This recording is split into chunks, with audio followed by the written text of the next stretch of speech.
दिन प्रतिदिन વિશ્વમાં વસ્તી વધતી જતી રહી છે। આ વસ્તીની જરૂરિયાત પૂરી કરવા માટે ઊર્જાની જરૂર પડે છે, જેમાંથી અશ્મિગત બળતણો દ્વારા ઊર્જા પ્રાપ્ત થાય છે। તો તેનાથી વિશ્વમાં ગ્લોબલ વોર્મિંગ જેવી સમસ્યા ઊભી થઈ છે। તો આ સમસ્યાનો ઉકેલ શું છે? તો એનો ઉકેલ છે ગ્રીન હાઇડ્રોજનનું ઉત્પાદન વધારવું અને ઉર્જા ક્ષેત્રે તેનો વિપુલ પ્રમાણમાં ઉપયોગ કરવો।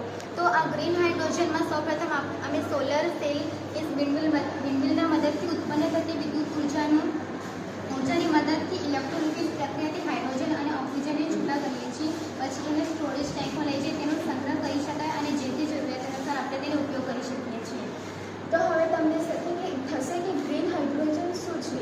તો ગ્રીન હાઇડ્રોજન એટલે પુનઃપ્રાપ્ય સ્ત્રોતો જેવા કે સોલાર એનર્જી, વિન્ડ એનર્જીમાંથી મળતી વીજળીનો ઉપયોગ કરીને પાણીનું વિઘટન કરવું। પાણીના આ વીજ વિઘટનમાંથી હાઇડ્રોજન વાયુ અને ઓક્સિજન વાયુને છૂટો કરીને તેને ઉર્જા ક્ષેત્રે ઉપયોગ કરવો। હવે આપણે જોશું કે ગ્રીન હાઇડ્રોજનના ફાયદા શું છે? તો ગ્રીન હાઇડ્રોજન દ્વારા ઉર્જા ક્ષેત્રે અમૂલ્ય ક્રાંતિ લાવી શકાય છે।